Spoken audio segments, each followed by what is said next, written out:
క్రీస్తు అనుచరులు తమకు తెలిసిన వ్యక్తీకరణములను వివిధ రకాలుగా ఎలా ఉపయోగిస్తారో మీరు ఎప్పుడైనా గమనించారా? క్రొత్త నిబంధన అనే పదాలతో కూడా ఖచ్చితముగా ఇదే జరుగుతుంది. ఈ గిన్నె క్రొత్త నిబంధన అని యేసు చెప్పిన మాటలను ప్రభురాత్రి భోజనము ఆచరించిన ప్రతిసారి పదే పదే మనం చదువుతాము. మరియు ప్రపంచమంతటా స్థానిక సంఘాలు క్రొత్త నిబంధన అనే పదాలు గల పేర్లను కలిగి ఉన్నాయి. క్రొత్త నిబంధన అంటే ఏమిటి అని అనేక మంది క్రైస్తవులను మీరు అడిగినట్లయితే, మీరు అడిగే వ్యక్తుల సంఖ్యకు తగినట్లుగా అనేక సమాధానాలు లభిస్తాయి. కొన్నిసార్లు ఇటువంటి వ్యత్యాసాలు పెద్దగా పట్టించుకోనవసరము లేదు. కానీ ఈ పాఠములో మనము చూడబోచున్నట్లుగా క్రొత్త నిబంధన అను అంశము క్రొత్త నిబంధన రచయితలను బహుగా ప్రభావితము చేసింది గనుక వారి వేదాంత శాస్త్రమును క్రొత్త నిబంధన వేదాంత శాస్త్రము అని మనము పిలుస్తాము. ఈ కారణమును బట్టి క్రొత్త నిబంధన అంటే ఏమిటో అర్థము చేసుకొనుటకు మనము చేయగలిగిన ప్రయత్నాలన్నీ చేయాలి. క్రొత్త నిబంధనలో రాజ్యము మరియు నిబంధన అను మన పాఠ్యక్రమములో ఇది 3వ పాఠము. ఈ పాఠమునకు మనము క్రొత్త నిబంధన అను పేరు పెట్టాము. మరియు ఈ పాఠములో క్రొత్త నిబంధన రచయితలు తమ వేదాంత శాస్త్ర దృక్పథాలను రూపొందించుకొనుటకు క్రొత్త నిబంధన మీద ఆధారపడ్డారు అనే విషయమును మనం అన్వేషిద్దాము. మన పాఠము 2 ప్రధాన భాగములుగా విభజించబడుతుంది. మొదటిగా క్రొత్త నిబంధన దేవుని రాజ్యపాలనను ఏ విధముగా వర్ణిస్తుందో చూద్దాము. రెండవదిగా క్రొత్త నిబంధన దేవునికి మరియు ఆయన ప్రజలకు మధ్య సంకర్షణ క్రియాశీలకాలను ఎలా వెల్లడి చేస్తుందో అన్వేషిద్దాము. క్రొత్త నిబంధన ద్వారా దేవుని రాజ్య పాలన ఎలా జరుగుతుందో మొదటిగా చూద్దాము. మనం సాధారణంగా నిబంధన అని అనువదించే హెబ్రీ పదము బెరిత్. సెప్టుజెంట్ అనగా పాత నిబంధన యొక్క గ్రీకు అనువాదములో ఈ హెబ్రీ పదము దియాతేకే అని అనువదించబడింది. దియాతేకే అను పదము క్రొత్త నిబంధనలో నిబంధన అను పదములో కూడా కనిపిస్తుంది. బెరిత్ మరియు దియాతేకే అను 2 పదాలు గంభీరమైన ఒప్పందము లేక ఒడంబడిక అను అర్థాలను కలిగి ఉన్నాయి. బైబిలులో సామాన్యుల మధ్య నిబంధనలను మనము చూస్తాము. రాజులకు మరియు వారి పౌరులకు మధ్య, అదేవిధముగా రాజులకు మరియు ఇతర రాజులకు మధ్య నిబంధనలను కూడా మనము చూస్తాము. దేవుడు రాజ్యాలతో మరియు ప్రజలతో నిబంధన చేశాడు. ఈ పాఠములో దేవుడు ప్రజలతో చేసిన నిబంధన మీద, ప్రత్యేకంగా క్రీస్తులో ఆయన క్రొత్త నిబంధన మీద దృష్టి పెట్టుట మీద మనం ప్రత్యేక ఆసక్తి కలిగి ఉన్నాము. దేవుని యొక్క బైబిల్ నిబంధనలపై మన అవగాహనలో చాలా ముఖ్యమైన పురోభివృద్ధి 20వ శతాబ్దపు 2వ భాగములో జరిగిందని తెలుసుకోవడం చాలా ప్రాముఖ్యం. ఈ సమయంలో చాలామంది పండితులు బైబిలు నిబంధనలను సాధారణంగా ప్రభువు సామంత ఒప్పందాలు అని పిలిచే ప్రాచీన పశ్చిమాసియా పత్రాల సమూహముతో పోల్చడం ప్రారంభించారు. ఈ పత్రాలు పాత నిబంధన కాలములో దేశాల మధ్య అంతర్జాతీయ ఒప్పందాలుగా ఉన్నాయి. ఈ ఒప్పందాలలో ప్రభువులు లేదా గొప్ప రాజులు తమ రాజ్యాలను తమ అధికారములో ఉన్న సామంత రాజులతో లేదా తక్కువ హోదా కలిగిన రాజులతో ఒప్పందము ద్వారా పరిపాలించేవారు. మనము చూడబోచున్నట్లుగా బైబిలు నిబంధనలకు మరియు ప్రభువు సామంత ఒప్పందాలకు మధ్యనున్న సారూప్యతలు దేవుడు తన రాజ్యం యొక్క వ్యవహారాలను నిర్వహించడానికి లేఖనములో ఉన్న దేవుని నిబంధనలే ప్రధాన మార్గమని స్పష్టము చేస్తున్నాయి. పాత నిబంధనలో, ప్రత్యేకముగా ఆదికాండములో 2 రకాలైన ఒప్పందాలు లేఖనములో ఉన్నట్లుగా మనము చూస్తాము. మొదటిగా సమానత్వ సామర్థ్యం, సమానత్వ అధికారం ఉన్న 2 వ్యక్తుల మధ్య చేయబడు ఒప్పందాన్ని సమానత్వ ఒప్పందం అని మనం పిలుస్తాము. దీనిలో వారిద్దరూ పరస్పరం ప్రయోజనకరంగా ఉండే ఒక ఒప్పందాన్ని చేసుకుంటారు. కాబట్టి అబ్రాహాము మరియు అబీమెలెకును ఉదాహరణగా తీసుకోండి. మనము చూసే 2వ విధమైన ఒప్పందము సాధారణముగా పురాతన పశ్చిమాసియాలో ప్రభువు సామంత ఒప్పందముగా పిలువబడుతుంది. మరియు ఇది సాధారణంగా సమానము కాని అధికారముల మధ్య జరిగే ఒప్పందము. ఇందులో ఒకవైపు గొప్పవాడు, బలమైనవాడు, నిన్ను ఓడించి గెలిచినవాడు ఉంటాడు మరియు ఇప్పుడు ఒక సంబంధం కలిగి ఉండాలని కోరుతున్నాడు. దీనిలో గొప్ప వ్యక్తి ప్రభువు సామంత రాజుల నుండి లాభాలన్నిటినీ పొందుకుంటాడు. కాబట్టి ప్రభువుకు తమ విధేయతను కనుపరుస్తానని ప్రతిజ్ఞ చేయుటను కొనసాగించుటకు సామంతులు విధేయత చూపాలి. అయితే సామంతునికి కూడా ప్రయోజనం ఉంటుంది. అదేమిటంటే ఏదైనా జయించే సైన్యం లేదా ఆక్రమించుకునే సైన్యం వారి సమక్షంలోకి వచ్చినప్పుడు ప్రభువు వారిని రక్షిస్తాడు. కాబట్టి వారిరువురు పరస్పర భద్రతా సంబంధం కలిగి ఉన్నారు. మీకు తెలుసా, రాజులు తమ పౌరులను హింసించే క్రూరులని మరియు ధనవంతులైన అధిపతులని మనం చాలాసార్లు భావిస్తాము. కానీ వాస్తవంగా చెప్పాలంటే యేసుకాలపు పశ్చిమ ఆసియా సందర్భంలో మరియు దానికి ముందు రాజత్వము అనేది ఎక్కువగా నిబంధన అను అంశములో స్థాపితమై ఉంది. కాబట్టి మనకు ఒప్పందాలు మరియు పురాతన ఒప్పందాలను గుర్చిన ఆధారాలు ఉన్నాయి. దీనిలో ఒక రాజు లేదా అధిపతి లేదా ప్రభువుగా పిలువబడేవాడు తన సేవకులైన లేదా సామంతులైన ప్రజలతో ఒప్పందం కుదుర్చుకుంటాడు మరియు వారితో సంబంధమును నిర్వహిస్తాడు. అధిపతి ప్రభువు సంబంధమును కొనసాగించగల నిబంధనల సమితిని నిర్వచిస్తూ ఇలా చెబుతాడు: ఇతర రాజులతో లేదా అధిపతులతో స్నేహం ఏర్పరచుకోకుండా నాతో ఒప్పందము చేసుకొని మీ పంటలో కొంత భాగాన్ని పంచుకోవడం ద్వారా నాకు విధేయత చూపిస్తే బదులుగా మీకు నేను రక్షణ కలిగిస్తాను, శ్రేయస్సు కలిగిస్తాను మరియు గుర్తింపుని ఇస్తాను. కాబట్టి ఒక విధంగా చెప్పాలంటే ఇది పరస్పర విధమైన పరిస్థితిని కలిగి ఉంది. ఈ విధమైన ఒప్పందము వెలుగులో రాజత్వమును మరియు నిబంధన స్వభావమును మనం ఆలోచన చేసినట్లయితే పాత నిబంధనలోని వివిధ భాగాలు ఈ ప్రభువు ఒప్పందాల యొక్క అంశాలతో ముడిపడి ఉన్నట్లు మనం కనుగొంటాము. దేవుని రాజ్య పాలనను 3 ప్రధాన మార్గాలలో మనం పరిశీలిద్దాము. మొదటిగా నిబంధన ప్రతినిధుల యొక్క ప్రాముఖ్యతను గమనించుదాము. రెండవదిగా దేవుని రాజ్యమునకు తగిన పథకాల మీద దేవుని నిబంధనలు ఎలా దృష్టి పెడతాయో చూద్దాము. మూడవదిగా దేవుడు తన నిబంధన పథకాల యొక్క కర్బన సంబంధమైన అభివృద్ధి ద్వారా తన రాజ్యమును ఎలా పాలించాడో పరిశీలిద్దాము. మొదటిగా దేవుని యొక్క నిబంధన ప్రతినిధులను చూద్దాము. మనం ముందు సూచించినట్లుగా ప్రాచీన ప్రభువులు తమ రాజ్యాలను తక్కువ హోదా కలిగి ఉన్న రాజులతో లేదా సామంత రాజులతో ఒప్పందాలు చేసుకోవడం ద్వారా పాలించారు. ఈ సామంత రాజులు తమ రాజ్యాలకు ప్రాతినిధ్యం వహించారు మరియు ప్రభువుకు లోబడుతూ తమ రాజ్యాలను నడిపించారు. అదేవిధముగా దేవుడు తన నిబంధన ప్రజల పక్షమున ప్రాతినిధ్యం వహించడానికి నియమించుకున్న వ్యక్తులతో నిబంధన చేయుట ద్వారా తన రాజ్యాన్ని పాలిస్తాడు. దీని అర్థమును చూడాలంటే పాత నిబంధనలో దేవుడు నిబంధన ప్రతినిధులను ఎలా నియమించుకున్నాడో మొదటిగా చూద్దాము. అటు తరువాత క్రొత్త నిబంధనను చూద్దాము. పాత నిబంధనతో ఆరంభించుదము. పాత నిబంధన కాలములో దేవుడు నిబంధన ప్రతినిధులను ఏర్పాటు చేసుకున్నాడన్న విషయమును చూడడం అంత కష్టమేమీ కాదు. ఆదికాండము 1-3 అధ్యాయాలు మరియు హోషేయ గ్రంథము 6వ అధ్యాయం 7వ వచనము రెండు దేవుడు ఆదాముతో మొదటి బైబిల్ నిబంధనను చేశాడని సూచిస్తాయి. ఆదికాండము 6వ అధ్యాయం 18వ వచనం మరియు ఆదికాండం 9వ అధ్యాయం 9-17 వచనాలలో దేవుడు నోవహుతో చేసిన నిబంధనలు ఉన్నాయి. మరియు ఆదికాండం 15-17 అధ్యాయాలలో దేవుడు అబ్రాహాముతో చేసిన నిబంధన ఉన్నది. నిర్గమకాండము 19-24 అధ్యాయములు దేవుడు మోషేను తన నిబంధన ప్రతినిధిగా నియమించుకున్నాడని సూచిస్తాయి. చివరిగా 89వ కీర్తన మరియు 132వ కీర్తన వంటి వాక్య భాగాలు దేవుడు దావీదుతో చేసిన నిబంధనను సూచిస్తాయి. దేవుడు ఈ వ్యక్తులతో నిబంధన చేసినప్పుడు ఒక్కొక్కరితో ఒక్కొక్క విధముగా వ్యవహరించాడు. కానీ వారందరూ దేవుని పరలోక న్యాయస్థానములో జరిగే తీర్పులలో దేవుని ఎదుట ఇతరులకు ప్రాతినిధ్యం వహిస్తారు. ఆదాము మరియు నోవహుతో చేసిన నిబంధనలు సార్వత్రిక నిబంధనలుగా పిలువబడ్డాయి. ఎందుకంటే ఆదాము మరియు నోవహు సమస్త మానవాళిని దేవుని నిబంధన ప్రజలుగా సూచిస్తున్నారు. అబ్రహాము, మోషే మరియు దావీదుతో చేసిన నిబంధనలు రాజ్య నిబంధనలుగా వర్ణించబడ్డాయి.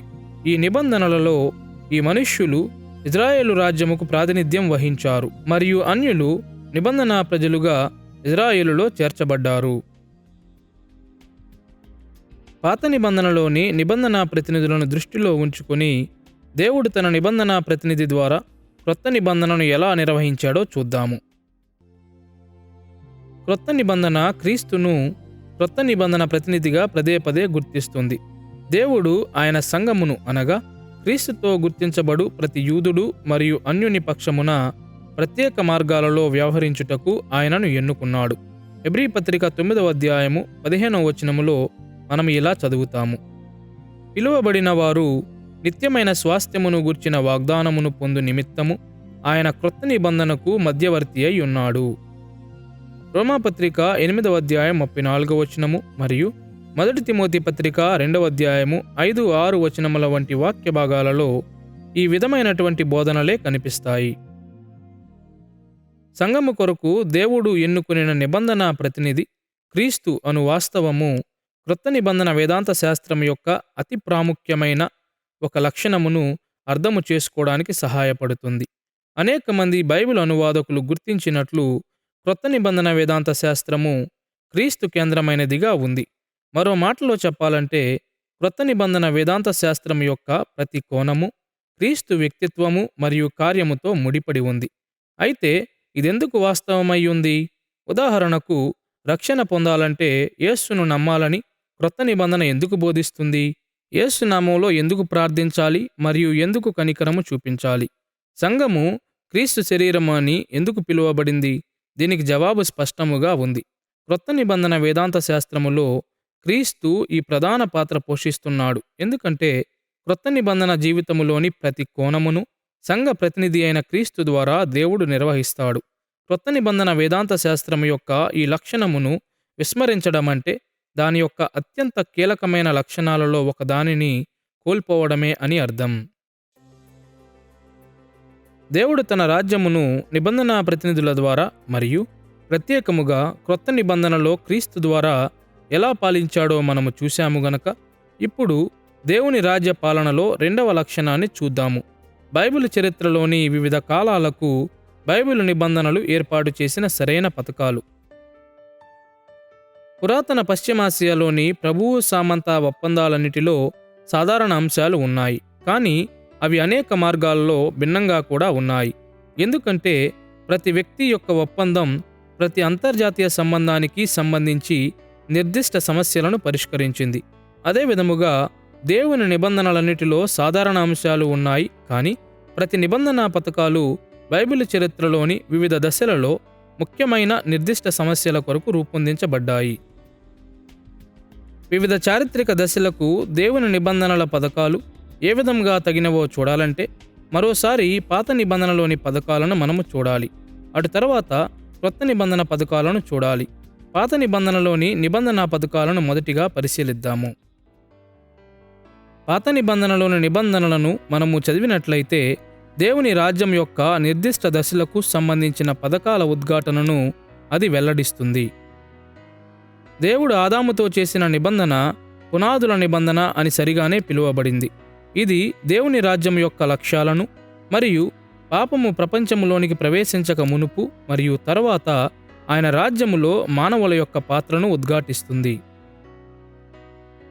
జలప్రళయము తరువాత దేవుడు నోవహుతో నిబంధన చేశాడు. దీనిని మనము స్థిరత్వ నిబంధన అని పిలువవచ్చు. ఈ నిబంధన సురక్షితమైన పర్యావరణంగా ప్రకృతి స్థిరత్వము మీద దృష్టి పెడుతుంది. దీనిలో పాపముతో నిండిన మానవులు దేవుని యొక్క రాజ్య ఉద్దేశాలను జరిగించలేని వారుగా ఉన్నారు. అబ్రాహాము నిబంధనను ఇజ్రాయేలు ఎంపిక నిబంధన అని మనం పిలువవచ్చు. ఇది దేవుడు ఏర్పాటు చేసుకున్న ప్రజలుగా ఇజ్రాయేలు యొక్క అధికారములు మరియు బాధ్యతల మీద దృష్టి పెడుతుంది. మోషేతో చేసిన నిబంధన చాలాసార్లు ధర్మశాస్త్ర నిబంధనగా పిలువబడుతుంది. ఎందుకంటే ఆయన ఇజ్రాయేలు తెగలను ఒక రాజ్యముగా ఐక్యపరిచినందున దేవుని ధర్మశాస్త్రము మీద ఇది దృష్టి పెడుతుంది. ఈ నిబంధనతో దేవుడు ఇజ్రాయేలు ప్రజలను తమ వాగ్దాన దేశముకు నడిపించాడు. చివరిగా దావీదు నిబంధనను రాజత్వ నిబంధనగా మనము పిలువవచ్చు. ఈ నిబంధన ఇజ్రాయేలును ఒక నిజమైన రాజ్యముగా స్థాపించింది మరియు దావీదు రాజ్య సామ్రాజ్యము ఇజ్రాయేలును రాజ్య సేవలో ఎలా నడిపించాలో ఉద్ఘాటించింది. పాత నిబంధనలో నిబంధనలు స్థాపించిన సరైన పథకాలను మనం పరిగణించినప్పుడు క్రొత్త నిబంధన కూడా క్రొత్త నిబంధన యుగముకు తగిన పథకాలను స్థాపించిందని చూచుటలో మనం ఆశ్చర్యపోకూడదు. క్రొత్త నిబంధన బైబిల్ చరిత్ర యొక్క చివరి కాలములో వస్తుంది.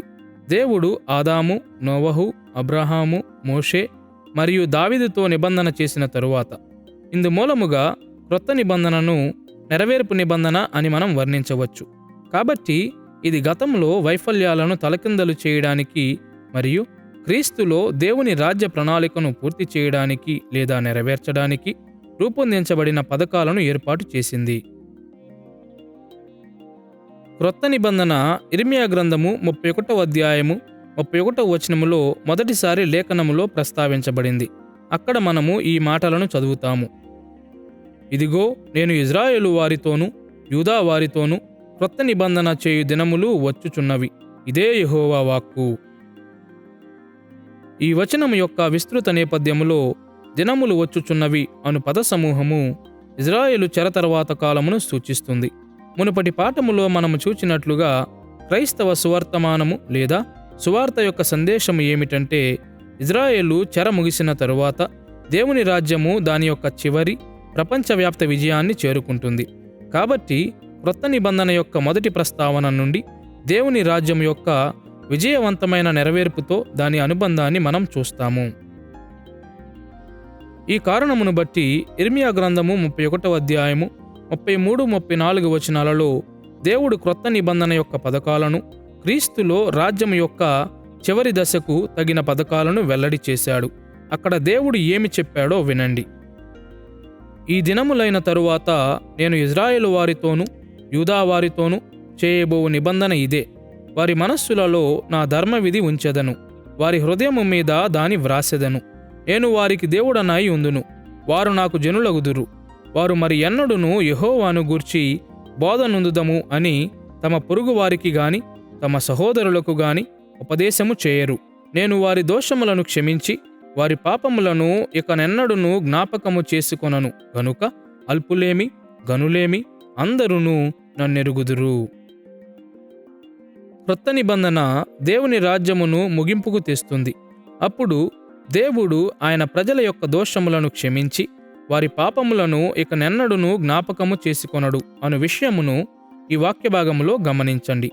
దేవుని ప్రజలకు ఈ చివరి శాశ్వతమైన ఆశీర్వాదముల సమయములో ఆయన వారి మనస్సులలో తన ధర్మవిధి ఉంచును మరియు వారి హృదయము మీద దాని వ్రాయును.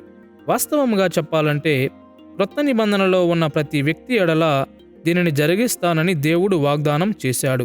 ఆయన చెప్పినట్లుగా అల్పులేమి గనులేమి అందరును నన్నెరుగుదురు. ద్వితీయోపదేశకాండము 10వ అధ్యాయం 16వ వచనము మరియు ఇర్మియా గ్రంథము 4వ అధ్యాయం 4వ వచనం వంటి వాక్య భాగాలలో ఆయన నిబంధనలను బాహ్యంగా మాత్రమే పాటించక హృదయమునకు సున్నతి చేసుకొనమని దేవుడు ఇజ్రాయేలు రాజ్యము పదే పదే పిలుపునిచ్చాడు. మరో మాటలో చెప్పాలంటే వారు ఆయన ధర్మవిధిని తమ హృదయముల మీద వ్రాసుకొనుట ద్వారా వారు దేవునిని ఎక్కువగా ప్రేమించాలి. అయితే క్రొత్త నిబంధన యుగము యొక్క పథకాలలో దేవుడు తన నిబంధన ప్రజలందరి జీవితాలలో ఇది నిజమయ్యే విధముగా జోక్యము చేసుకుంటానని వాగ్దానం చేశాడు. యేసు యొక్క పునరుద్ధానము మరియు ఆరోహణము తరువాత దేవుడు తన ప్రజలను తన స్థానములో నుండే పాలించే విధముగా దేవుని రాజ్య ఆకృతి ఉంది. కానీ అది పూర్తిగా మారిపోయింది. దేవుని కుడిపార్శ్వమున ఉన్న యేసు నుండి ఒక ప్రాముఖ్యమైన విషయం ఏమిటంటే, అపోస్తలుల కార్యములు 2వ అధ్యాయములో పెంతెకోస్తను దినమందు అపోస్తలుడైన పేతురు ప్రసంగించుచుండగా యోవేలు గ్రంథములో ప్రవచించబడినట్లు ఆయన తన పరిశుద్ధాత్మను తన ప్రజల మీద కుమ్మరించాడు. మరియు యూదులలో ఉన్న ఈ ఆత్మ వారి ఆశ్చర్యానికి మరియు మొదటిసారి అరుదైన రీతిలో అన్యులకు కూడా ఇవ్వబడుట అనేది దేవుని రాజ్యము కేవలము ఇజ్రాయేలు ప్రజలకు అనగా అబ్రాహాము వారసులతో మాత్రమేగాక అపోస్తలుడైన పౌలు రోమాపత్రిక 4వ అధ్యాయములో చెప్పిన రీతిగా విశ్వాసము ద్వారా అబ్రాహాము వారసులుగా చేయబడిన వారితో కూడా ఏర్పడుతుందని ఇది సూచిస్తుంది. కాబట్టి దేవుని రాజ్యములో ప్రతి జనము, ప్రతి వంశము మరియు ఆయా భాషలు మాట్లాడేవారు ఉంటారు. క్రీస్తునందు విశ్వాసముంచిన వారు ఆత్మను పొందుకుంటారు మరియు ఆత్మను కలిగిన వారు దేవుని పాలనను వారి జీవితాలలో కలిగి ఉంటారు మరియు దైవికంగా నడుస్తారు. మునుపటి పాఠములో మనము చూసినట్లుగా క్రొత్త నిబంధన యుగము 3 దశలలో వెల్లడి చేయబడుతుందని యేసు బోధించాడు. మొదటిగా దాని యొక్క ఆవిష్కృతము క్రీస్తు యొక్క మొదటి ఆగమనములో వచ్చింది. ఈ దశలో క్రీస్తు అనేకమైన వాటిని నెరవేర్చాడు. కానీ క్రొత్త నిబంధనలోని అన్ని ఆకాంక్షలను కాదు. అటు తరువాత కొనసాగింపులో సంఘ చరిత్ర ద్వారా క్రొత్త నిబంధన అనిర్దిష్ట కాలము వరకు కొనసాగుతుంది. ఈ దశలో యేసు మరిన్నిటిని నెరవేర్చుతాడు, కానీ క్రొత్త నిబంధనలోని అన్ని ఆకాంక్షలను నెరవేర్చడు. చివరిగా క్రీస్తు యొక్క రెండవ రాకడలో క్రొత్త నిబంధన యుగము ముగింపుకు వస్తుంది. అప్పుడు ప్రతి ఆకాంక్ష కూడా నెరవేర్చబడుతుంది.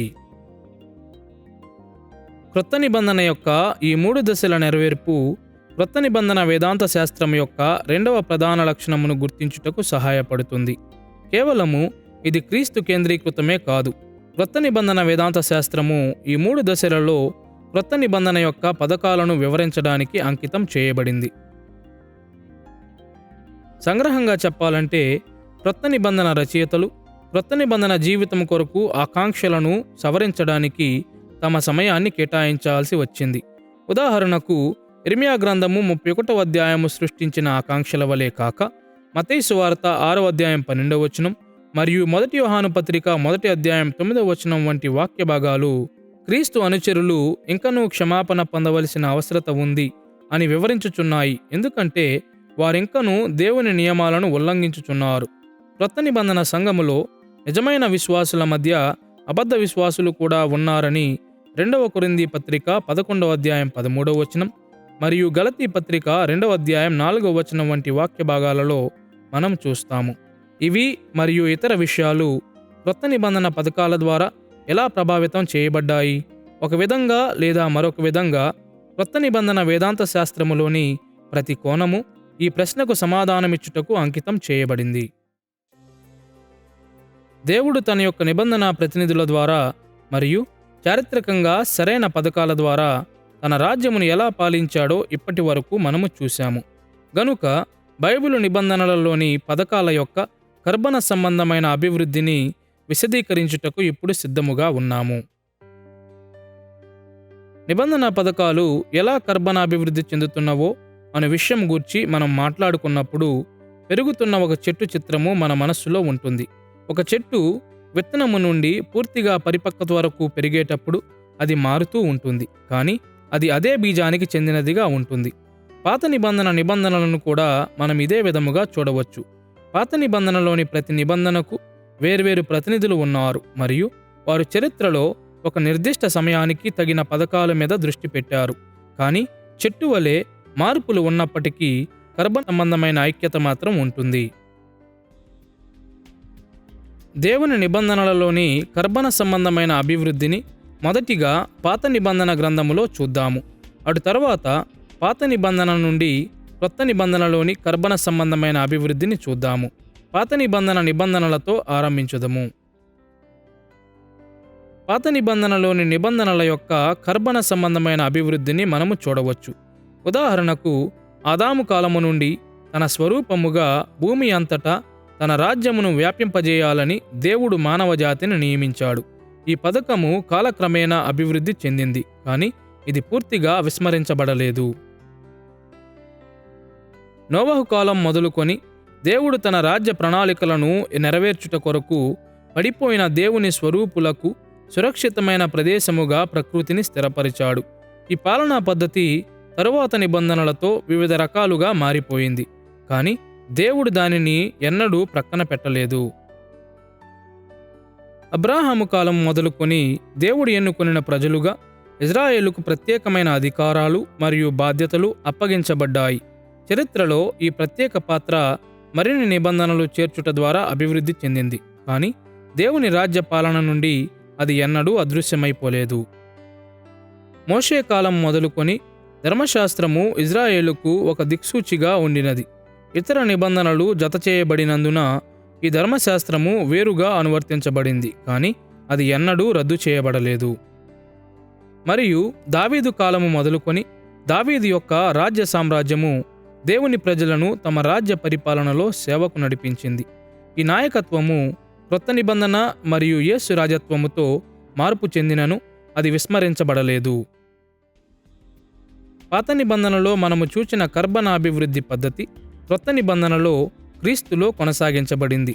ఇది కూడా మునుపటి నిబంధనల నుండి అభివృద్ధి చెందింది. ఇర్మియా గ్రంథము 31వ అధ్యాయము 31వ వచనాన్ని మరొకసారి చూడండి. అక్కడ దేవుడు ఇలా చెప్పాడు: ఇదిగో, నేను ఇజ్రాయేలు వారితోనూ యూదా వారితోనూ క్రొత్త నిబంధన చేయు దినములు వచ్చుచున్నవి.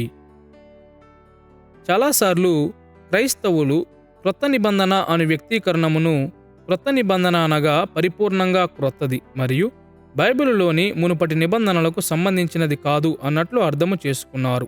అయితే క్రొత్త అను పదము కదాష్ అను హెబ్రీ పదం యొక్క అనువాదము అని తెలుసుకోవడం చాలా ప్రాముఖ్యం. యెషయా గ్రంథము 61వ అధ్యాయం 4వ వచనం, యెహెజ్కేలు గ్రంథం 36వ అధ్యాయం 26వ వచనం మరియు యోబు గ్రంథం 29వ అధ్యాయం 20వ వచనం వంటి వాక్య భాగాలు ఈ పదము మరియు దీనికి సంబంధించిన ఇతర పదాలు పరిపూర్ణంగా క్రొత్తవి అని అర్థమును ఇవ్వవని స్పష్టము చేశాయి. బదులుగా ఈ పదాల కుటుంబము పునఃసృష్టి, పునర్నిర్మాణము చేయుట, పునర్నిర్మించుట లేదా పునఃతాజీకరించుట అను అర్థమునిస్తుంది. ఇజ్రాయేలు వారితోనూ యూదా వారితోనూ క్రొత్త నిబంధన చేయబడుతుంది అని దేవుడు చెప్పిన వాస్తవం ఈ దృక్పథానికి మద్దతిస్తుంది. మరో మాటలో చెప్పాలంటే క్రొత్త నిబంధన అనగా ఇజ్రాయేలు చెర ముగిసిన తరువాత అబ్రహాము వారసులతో మరియు తన కుటుంబములో చేర్చబడిన అన్యజనులతో పునరుద్ధరించబడిన జాతీయ నిబంధన. వాస్తవంగా చెప్పాలంటే పాత నిబంధనలోని ప్రతి నిబంధన మాదిరిగానే క్రొత్త నిబంధన కూడా చరిత్రలో దాని స్థానమునకు తగిన పథకాలను ఏర్పాటు చేసింది. ఈ నూతన పథకాలు క్రీస్తు మరియు ఆయన యొక్క అపోస్తలులు, ప్రవక్తల ద్వారా వెల్లడి చేయబడ్డాయి.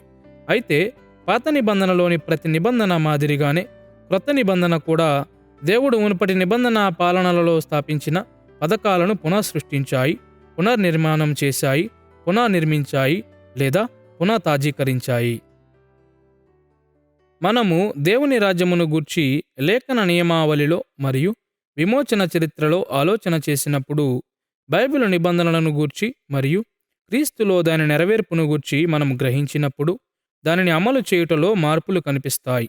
కాబట్టి ఉదాహరణకు ముఖ్యముగా పాత నిబంధన గ్రంథములో పాత నిబంధనలో ఇజ్రాయేలు రాజ్యము ద్వారా దేవుడు తన రక్షణ ప్రణాళికను తీసుకొస్తుండగా ఆయన ప్రథమముగా రాజ్యముతో పనిచేస్తున్నాడు. ఒక దైవ పరిపాలనా పరంగా పనిచేస్తున్నాడు. ఆ రాజ్యపరముగా ఇదొక దృశ్యమైన ప్రాతినిధ్యముగా ఉంది. ఇందులో వారి ద్వారా వారు మెస్సియ రాకను, ప్రభువైన యేసు రాకను ఆహ్వానిస్తున్నారు. మరియు ఆ రాజ్యపాలన ఒక నిర్దిష్ట ప్రదేశం, స్థానం, ప్రాంతం, ఒక ప్రత్యేకమైన పరిపాలన, ప్రభుత్వం మొదలగు వాటితో ముడిపడి ఉన్నట్లు మీరు చూస్తారు. క్రీస్తులో దాని యొక్క నెరవేర్పును గూర్చి మీరు ఆలోచన చేసినప్పుడు క్రొత్త నిబంధనలో రాజ్యము ముగింపుకు వచ్చినప్పుడు కొన్ని మార్పులు జరుగుతాయి. క్రీస్తు రాజుగా ఉంటాడు. పాత నిబంధన యొక్క రకమును మరియు ఛాయలను నెరవేర్చినవాడు ఆయనే. దావీదు మరియు మోషే పాత్రను ఆయన నెరవేర్చుతాడు. ఆయన తన జీవితములో, మరణము మరియు పునరుద్ధానములో రాజ్యమును ఆవిష్కరిస్తాడు. దేవుని యొక్క రక్షణ పాలనను ఈ లోకానికి తెస్తాడు. ఆపై అంతర్జాతీయ సమాజమును తెస్తాడు. దీనిని మనము సంఘము, నవీన పురుషుడు, యూదులు మరియు అన్యులు అని పిలుస్తాము. తద్వారా ఆయన ఇప్పుడు సంఘములో మరియు సంఘము ద్వారా పాలిస్తున్నాడు. పురుషులు మరియు స్త్రీలు, బాలులు మరియు బాలికలు విశ్వాసము మరియు మారు మనసులోనికి వస్తుండగా ఇది ఆత్మీయ పాలనగా మరియు క్రీస్తు పాలనగా ఉంది. వారు విశ్వసించుచుండగా రాజ్యములోనికి ప్రవేశిస్తారు. దేవుని యొక్క రక్షణకరమైన పాలన వారిలోకి వస్తుంది. ఆ రాజ్యము ఇప్పుడు అంతర్జాతీయమైనదిగా ఉంది. ఇక్కడ ప్రతి వంశములో నుండి, ప్రతి ప్రజలో నుండి, ఆయా భాషలు మాట్లాడు వారిలో నుండి ప్రజలు దేవుని రాజ్య పాలనలోనికి వస్తారు. స్థానిక సంఘములో క్రీస్తు తన ప్రజలను పాలించే ఒక విధమైన దైవ పాలనను ఇది చూపిస్తుంది, కానీ ఇజ్రాయేలు రాజ్య ఆధీనంలో ఉండిన విధంగా కాదు.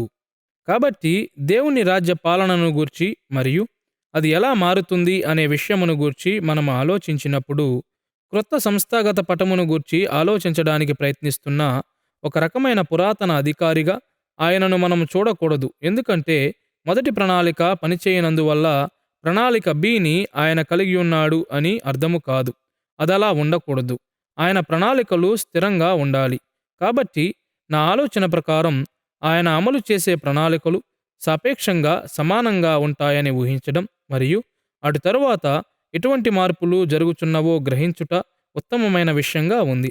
ఈ సందర్భములో నా ఆలోచన ప్రకారం యేసు ఇక లేడు అనే సత్యం ప్రాముఖ్యమైనదని నేను భావిస్తున్నాను. తద్వారా ఆత్మ వస్తాడు.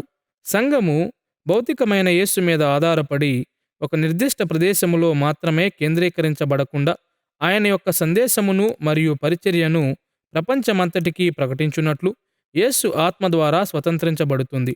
ఇప్పుడు నిబంధనలలో ఈ మార్పు ఉంది.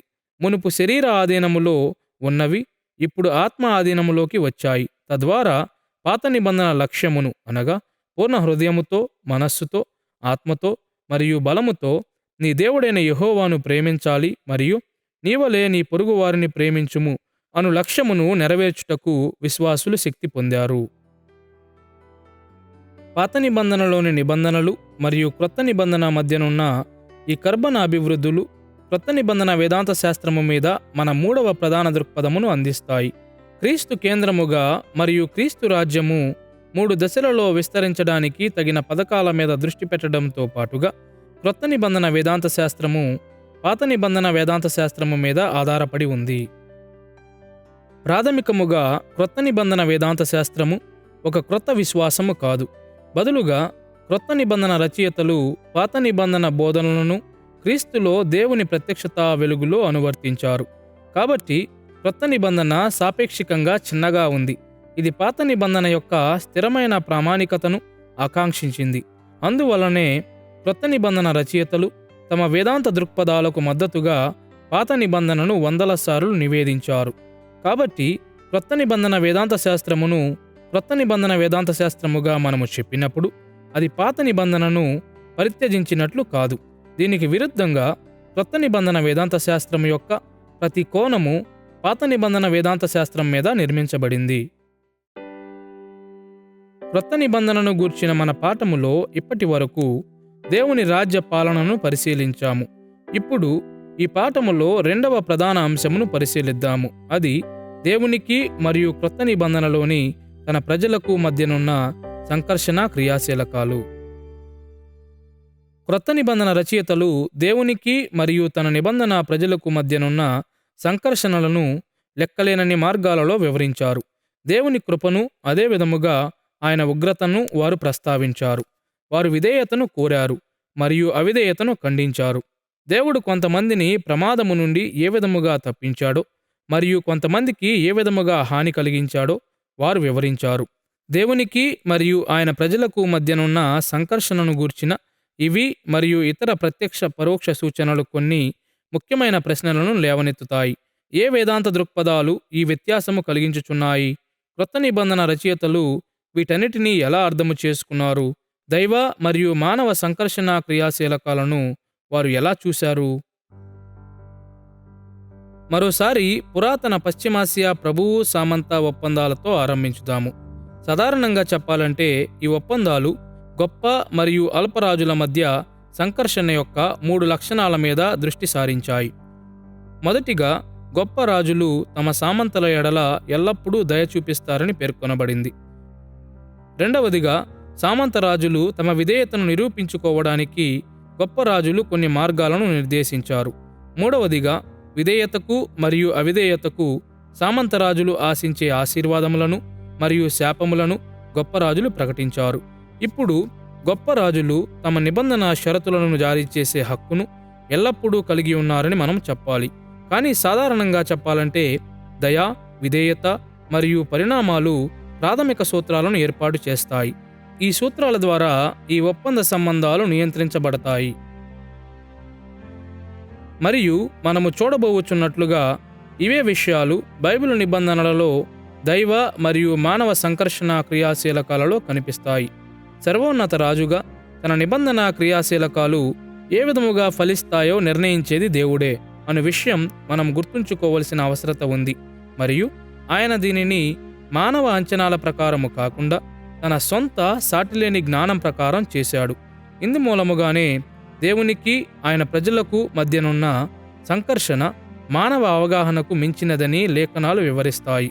ద్వితీయోపదేశకాండము 29వ అధ్యాయం 29వ వచనము, యెషయా గ్రంథము 55వ అధ్యాయము 8-9 వచనాలు, అనేక కీర్తనల వంటి వాక్య భాగాలు, యోబు మరియు ప్రసంగి వంటి గ్రంథాలన్నీ మనకు జ్ఞాపకము చేస్తున్నట్లుగా దేవుడు అమలు చేసిన ఈ నిబంధన క్రియాశీలకాలు ఎల్లప్పుడూ మంచివిగాను జ్ఞానయుక్తమైనవిగాను ఉన్నవి. దేవునికి మానవునికి మధ్య ఉన్న సంకర్షణ క్రియాశీలకాలను మొదటిగా దేవుడు తన ప్రజల ఎడల చూపిన దైవికమైన దయను గుర్తించుట ద్వారా పరిశీలిద్దాము. రెండవదిగా బైబిలు నిబంధనలు దేవుని నిబంధన ప్రజల నమ్మకత్వ పరీక్షలను ఎలా కలిగి ఉన్నవో మనము చూద్దాము. మూడవదిగా విధేయత మరియు అవిధేయతకు పరిణామంగా వచ్చే ఆశీర్వాదాలను శాపములను మనము పరిశీలిద్దాము. మొదటిగా దైవికమైన దయతో ఆరంభిద్దాము. పాత నిబంధన గ్రంథములోని నిబంధనలలో మరియు క్రొత్త నిబంధనలో దైవికమైన దయ అను మూలకమును మనము చూద్దాము. మొదటిగా పాత నిబంధన గ్రంథములోని నిబంధనలలో దైవికమైన దయను చూద్దాము. దేవుని యొక్క దయ లేదా కనికరము రెండు ఆయన నిబంధన ద్వారా ఏర్పడిన సంబంధాలను ఆరంభించాయి మరియు కొనసాగించాయని పాత నిబంధన స్పష్టము చేస్తుంది. మొదటిగా పునాదులు గల నిబంధనలో దేవుడు తన నిబంధన ప్రతినిధిగా ఉన్న ఆదాముకు దైవికమైన దయ చూపించాడు. ఆదాము పాపములో పడిపోయే ముందు దేవుడు ఏదెను తోటను చేసి అందులో దేవుని స్వరూపిగా ఆదామును ఉంచుట ద్వారా దేవుడు ఆయనకు కనికరము చూపించాడు. మరియు మన మొదటి తల్లిదండ్రులైన ఆదాము హవ్వలు పాపములో పడిపోయిన తరువాత ఆయన తన రక్షించు కృపను వారికి అనుగ్రహించాడు. అంతేగాక ఆదాము దేవుని న్యాయస్థానములో సమస్త మానవాళికి ప్రాతినిధ్యం వహించాడు. కాబట్టి దేవుడు ఆదాము ఎడల చూపిన కనికరము తాను ప్రాతినిధ్యం వహించిన నిబంధన ప్రజలకు కూడా అనుగ్రహించబడింది. ఒక విధముగా లేదా మరొక విధంగా దేవుడు అవిశ్వాసులతో సహా ప్రజలందరికీ సామాన్య దయను చూపించాడు. హెబేలు, సేతు మరియు అనేక మంది ఇతర నిజమైన విశ్వాసులకు దేవుడు రక్షించు కృపను అనుగ్రహించాడు. ఆయన జీవితకాలమంతా దేవుని యొక్క స్థిరత్వ నిబంధన ప్రతినిధి అయిన నోవహు కూడా దైవికమైన దయను అనగా సామాన్య కృపను మరియు రక్షించు కృపను పొందుకున్నాడు. ఆదాముతో చేసిన నిబంధన వలనే నోవహు ఎడల దేవుడు చూపిన కృప నోవహు ప్రాతినిధ్యం వహించిన నిబంధన ప్రజలందరికీ అనుగ్రహించబడింది అనగా మానవులందరికీ. వివిధ మార్గాలలో దేవుడు ప్రజలందరికీ సామాన్య కృప అనుగ్రహించాడు మరియు నిజమైన విశ్వాసులకు ప్రత్యేకంగా షేము వంశము వారికి దేవుడు రక్షించు కృపను అనుగ్రహించాడు. ఇజ్రాయేలు యొక్క ఎంపికను గూర్చిన నిబంధనలో దేవుని నిబంధన ప్రతినిధిగా ఉన్న అబ్రాహాము కూడా సామాన్య మరియు రక్షించు కృపను అనుభవించాడు. దేవుడు అబ్రాహాముకు చూపించిన కనికరము ఆయన ప్రాతినిధ్యం వహించిన నిబంధన ప్రజలకు కూడా వర్తిస్తుంది అనగా ఇజ్రాయేలీయులు మరియు ఇజ్రాయేలు రాజ్యములో చేర్చబడిన అన్యులు. అది తగినట్లుగా ఆయన భావించినప్పుడు ఏశావు వంటి అవిశ్వాసులతో సహా ఈ నిబంధన ప్రజలందరికీ దేవుడు సామాన్య కృపను అనుగ్రహించాడు. అయితే యాకోబు, యోసేపు మరియు అనేక మంది ఇతర నమ్మకమైన వ్యక్తులపై దేవుడు తన రక్షించు కృపను కుమ్మరించాడు. మోషే జీవితము మనకు చెబుతున్నట్లుగా ధర్మశాస్త్ర నిబంధన ప్రతినిధి అయిన మోషేకు దేవుడు తన దైవికమైన దయను సామాన్య మరియు రక్షించు కృప ద్వారా విశేషమైన మార్గాలలో చూపించాడు. మోషే ఎడల దేవుడు చూపిన కనికరము ఆయన ప్రాతినిధ్యం వహించిన ప్రజలందరికీ వర్తిస్తుంది అనగా ఇజ్రాయేలు రాజ్యం మరియు ఇజ్రాయేలు రాజ్యంలో చేర్చబడిన వారు. ఇజ్రాయేలీయులందరూ రక్షించు కృప పొందని వారు కూడా దేవుని యొక్క సామాన్య కృప ద్వారా ప్రయోజనం పొందారు. ఇజ్రాయేలులో ఉన్న వారికి మరియు ఇజ్రాయేలులో చేర్చబడిన వారికి దేవుడు తన రక్షించు కృపను అనుగ్రహించాడు. చివరిగా రాజత్వ నిబంధన ప్రతినిధిగా దేవుడు ఏర్పాటు చేసుకునిన దావీదు కూడా విశేషమైన మార్గాలలో దైవికమైన దయను సామాన్య మరియు రక్షించు కృప ద్వారా పొందుకున్నాడు. దావీదు ఎడల దేవుడు చూపిన కనికరము ఆయన ప్రాతినిధ్యం వహించిన నిబంధన ప్రజలందరికీ వర్తిస్తుంది అనగా ఆయన యొక్క రాకుమారులు, ఇజ్రాయేలు రాజ్యము మరియు ఇజ్రాయేలు రాజ్యములో చేర్చబడిన అన్యులు.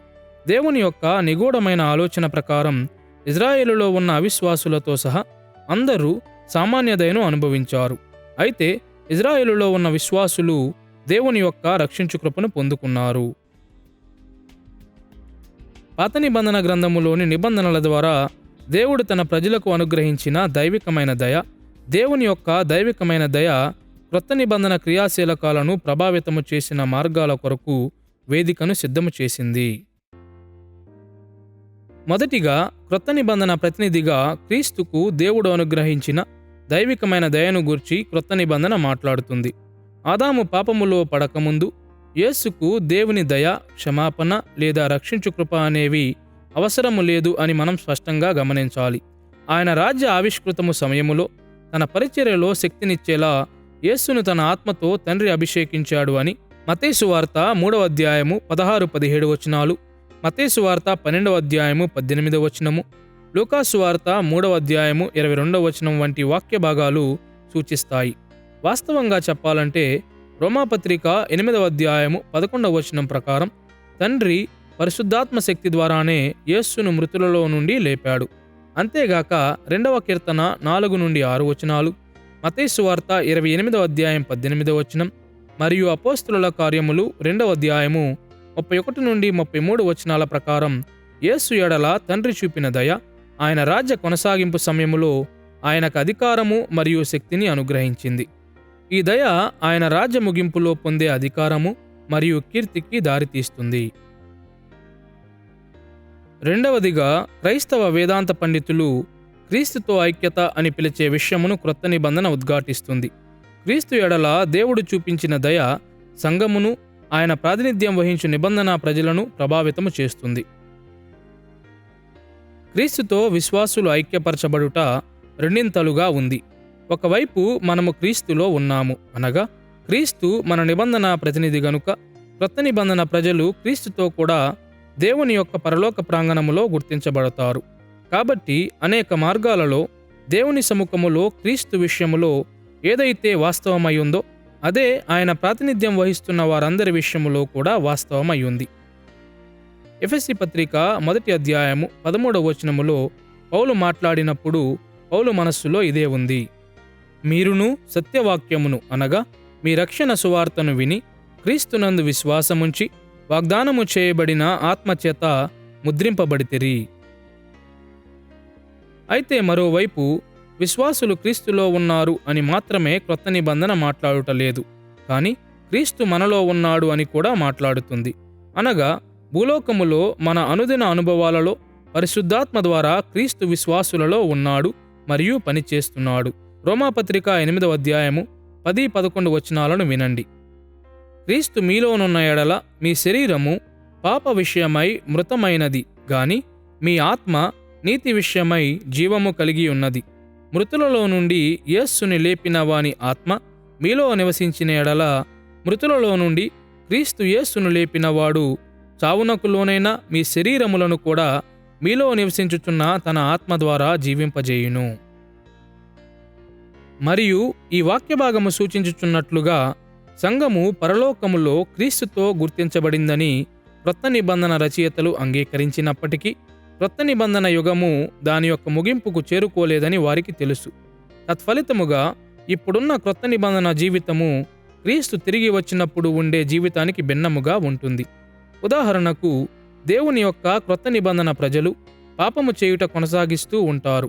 అంతేగాక అబద్ధ విశ్వాసులు, రక్షించు విశ్వాసము లేనివారు నిజమైన విశ్వాసులతో కూడా కలిసి దృశ్యమైన సంఘములో ఉంటారు. ముగింపులో మాత్రమే మనలో క్రీస్తు కార్యం పూర్తవుతుంది. ఈ కారణమును బట్టి క్రీస్తు రాకడకు ముందు అబద్ధ విశ్వాసులతో సహా దృశ్యమైన సంఘములో ఉన్న ప్రజలందరికీ దేవుడు సామాన్య కృపను అనుగ్రహిస్తాడని క్రొత్త నిబంధన బోధిస్తుంది. వాస్తవంగా చెప్పాలంటే అవిశ్వాసులు తరచూ దేవుని నుండి తాత్కాలికమైన దయను అనుభవించుచున్నప్పటికీ వారు రక్షించు విశ్వాసమును పొందరు అని యోహాను సువార్త 15వ అధ్యాయము 1-6 వచనాలు, హెబ్రీ పత్రిక 6వ అధ్యాయము 4-6 వచనాల వంటి వాక్య భాగాలు ఉదహరిస్తున్నాయి. అయితే అదే సమయములో దేవుడు ఇప్పుడు కూడా నిజమైన విశ్వాసులకు రక్షించు విశ్వాసమును అనుగ్రహించుచున్నాడు. క్రొత్త నిబంధన వేదాంత శాస్త్రము యొక్క ప్రతి కోణమును దైవికమైన దయపరంగా చూపించడములో ఆశ్చర్యము లేదు. ప్రభువు మానవులందరి ఎడల మంచివారు, చెడ్డవారు, న్యాయస్థులు, అన్యాయస్థులు, ఆయన పిల్లలు, ఆయన పిల్లలు కానివారి ఎడల దయచూపువాడని పాత మరియు క్రొత్త నిబంధన రెండింటిలోనూ మనము చూస్తాము. ప్రభువు ఈ విధముగా దయగలవాడు. మొదటిగా, మనందరము పాపులమైనను ఆయన మనలను వెంటనే నాశనము చేయడు. ఆయన మనలను తన కృప ద్వారా జీవింపజేస్తాడు. రెండవదిగా, ఆయన ఆశీర్వాద వర్షమును మనకు అనుగ్రహిస్తాడు. దుష్టుల పొలములో, నీతిమంతుల పొలములో వర్షము కురిపిస్తాడు. సూర్యుడు మొక్కలను పెరిగేలా చేస్తాడు. నీతిమంతులకు దుష్టులకు జీవితాన్ని ఇస్తాడు అని మనకు చెప్పబడింది. అనగా దేవుడు సృష్టి అంతటికి మంచి మరియు చెడు ఎడల దయ చూపించువాడని అర్థం. ఆయన ఎవరో అని గుర్తించు ఆకాశమును ఆయన మనకు అనుగ్రహిస్తాడు. ఆయన దయ ద్వారా ప్రభువును వెంబడించని వారికి లేదా ఆయనను తిరస్కరించు వారికి ఆయన సందేశమును ఆలకించి ఆయన వాక్యమును చదివి రక్షించబడే అవకాశము కలిగిస్తానని ఆయన చెప్పాడు. కాబట్టి ఆయన ఉనికిని తిరస్కరించు వాటి పట్ల కూడా ప్రభువు కనికరము చూపిస్తాడు మరియు ఆయనకు చెందిన వారికి శాశ్వత ఆశీర్వాదములు ఇస్తానని వాగ్దానం చేశాడు. ఎఫెసీ పత్రిక 2వ అధ్యాయము 8వ వచనములో పౌలు ఈ విధముగా చెబుతున్నాడు: మీరు విశ్వాసము ద్వారా కృపచేతనే రక్షింపబడి ఉన్నారు. ఇది మీ వలన కలిగినది కాదు, దేవుని వరమే. దేవునికి మరియు ప్రజలకు మధ్యనున్న సంకర్షణ క్రియాశీలకాలు దైవికమైన దయా ప్రత్యక్షతను కలిగి ఉన్నవి అని మనము చూశాము గనుక దేవునితో నిబంధనలో ఉన్న జీవితము కూడా నమ్మకత్వ పరీక్షలను కలిగిస్తుంది అను విషయము ఇప్పుడు పరిశీలిద్దాము. విధేయత యొక్క అవసరతలు దేవునితో నిబంధనలో ఉన్న వారి హృదయ పరిస్థితిని వెల్లడిస్తాయి. 20వ శతాబ్దములో చాలామంది పండితులు బైబిలు నిబంధనలను తరచుగా రాయల్ గ్రాంట్స్ అని పిలువబడే పురాతన పశ్చిమాసియా గ్రంథములతో పోల్చడం ప్రారంభించారు అని ఇక్కడ మనం ప్రస్తావించాలి. ఈ గ్రాంట్స్లో ప్రభువు సామంతరాజుకు లేదా ఆయన ఆధీనంలో ఉన్న వారికి ప్రయోజనాలను మంజూరు చేస్తాడు. గ్రాంట్ మంజూరు చేయబడిన వారికి ఏ బాధ్యతలు లేదా అవసరతలు, నమ్మకత్వ పరీక్షలు ఉండేవి కాదని తేల్చున్నట్లు ఆరంభ పరిశోధనలు అనేక మందిని పురికొల్పాయి. తత్ఫలితముగా కొన్ని బైబిలు నిబంధనలు దేవుని ప్రజల నుండి విధేయత కోరవని చాలామంది బైబిల్ అనువాదకులు సూచించారు. కానీ ఇటీవల పరిశోధన వ్యతిరేక దిశను సూచిస్తుంది. రాయల్ గ్రాంట్స్ కూడా గ్రహీతల నుండి నమ్మకమైన సేవను కోరుతుంది అని ఇప్పుడు మనకు తెలుసు. కాబట్టి క్రొత్త నిబంధనతో సహా ప్రతి బైబిల్ నిబంధనలోనూ దేవుడు తన ప్రజలకు నమ్మకత్వ పరీక్ష చేశాడని లేఖనాలు మనకు చెప్పినప్పుడు మనం ఆశ్చర్యపడకూడదు. క్రొత్త నిబంధన జీవితంలో భాగంగా దేవుడు మన నమ్మకత్వమును పరీక్షిస్తాడని మనము చెప్పినప్పుడు కొన్ని తీవ్రమైన అపార్థములను మనం నివారించాలి. మొదటిగా, బైబిల్ అంతటా ఏ పాపి కూడా తన సత్క్రియల వలన రక్షణ పొందలేదు. దేవుని శాశ్వతమైన ఆశీర్వాదములను పొందుకొనుటకు తగిన పరిపూర్ణతను మన సొంత ప్రయత్నాల ద్వారా ఎన్నటికీ చేరుకోలేము. రెండవదిగా, మనము చేయు ప్రతి సత్క్రియ మనలో పనిచేస్తున్న దేవుని కృప వలన సాధ్యమవుతుంది. దేవుని దయ మరియు ఆత్మశక్తి లేకుండా మనం ఏ సత్క్రియను కూడా చేయలేము. మూడవదిగా, దేవుడు తన నిబంధన ప్రజల నుండి ఎల్లప్పుడూ విధేయతను కోరుతాడు అని మనం గ్రహించాలి. పాత మరియు క్రొత్త నిబంధన రెండింటిలోనూ దేవుని ఆజ్ఞల ఎడల ప్రజల యొక్క ప్రతిస్పందనను బట్టి తన ప్రజల యొక్క హృదయ పరిస్థితిని దేవుడు పరీక్షించాడు లేదా నిరూపించాడు. దేవునితో వ్యక్తిగత సంబంధం క్రొత్త నిబంధనలో ఆరంభమవ్వదు అనే విషయమును క్రీస్తులో ఉన్న విశ్వాసులందరూ తెలుసుకోవాలని నేను ఆశించుచున్నాను.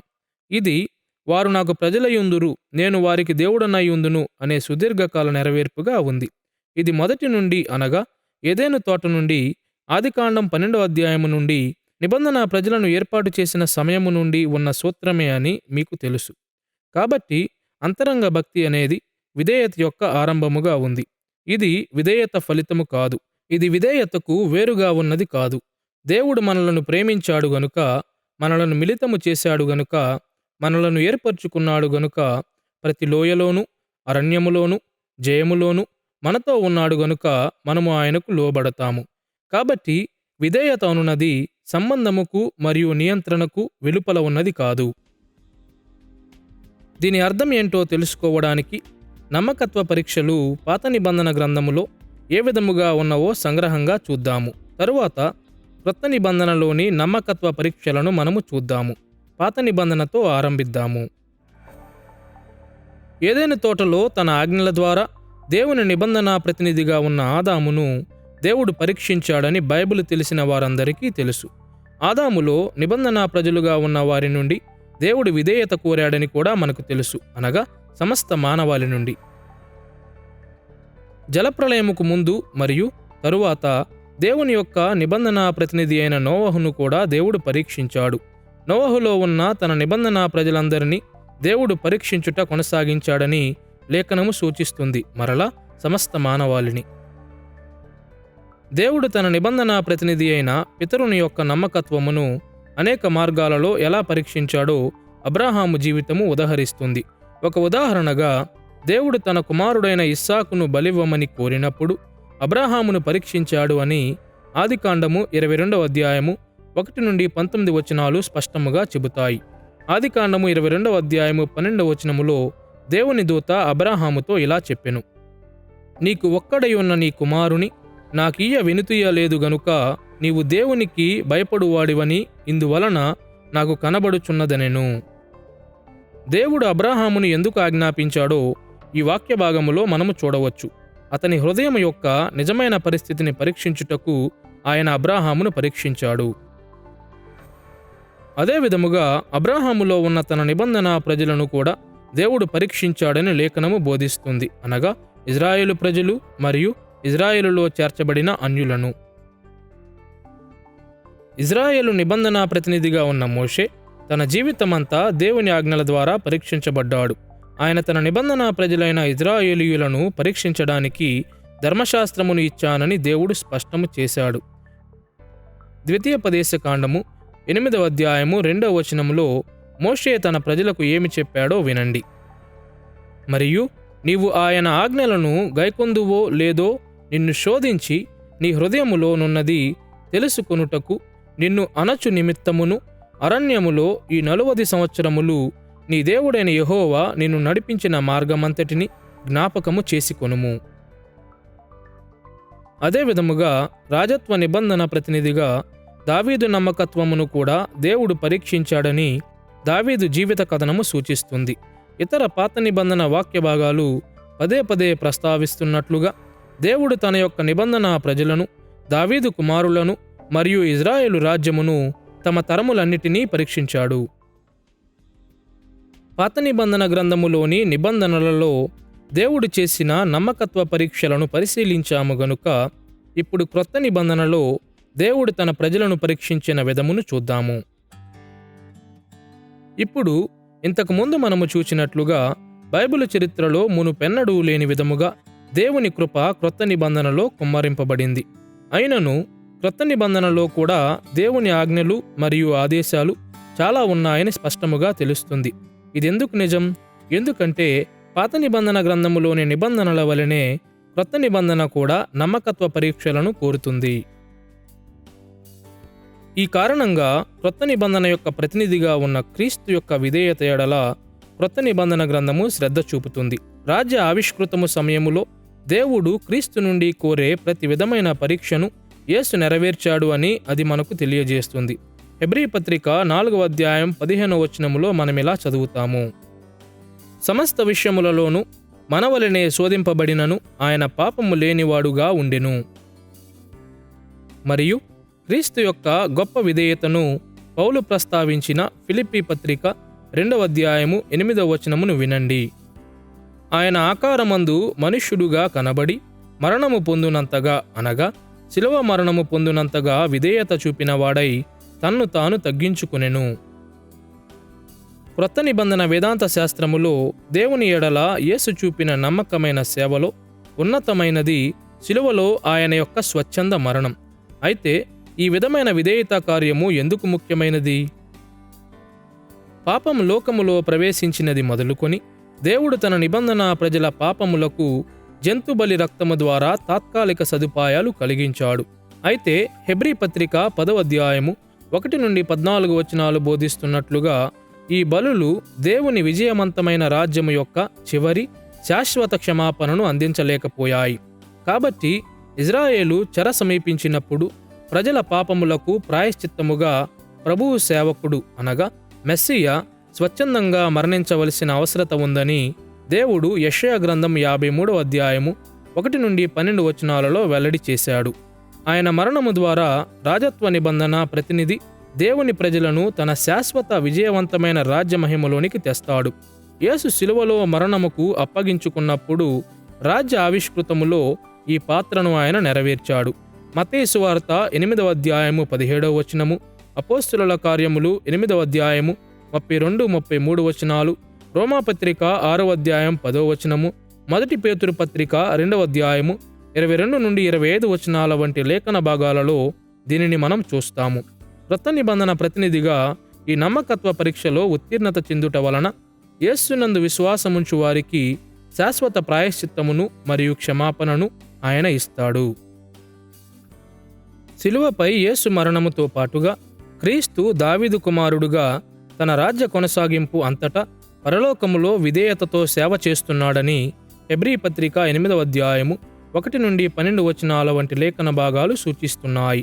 రాజ్య ముగింపులో క్రీస్తు మహిమలో తిరిగి వచ్చినప్పుడు వినయపూర్వకమైన సేవ యొక్క చర్యగా రాజ్యమును తండ్రి అయిన దేవుని చేతికి అప్పగిస్తాడని 1 కొరింథీ పత్రిక 15వ అధ్యాయము 24వ వచనం బోధిస్తుంది.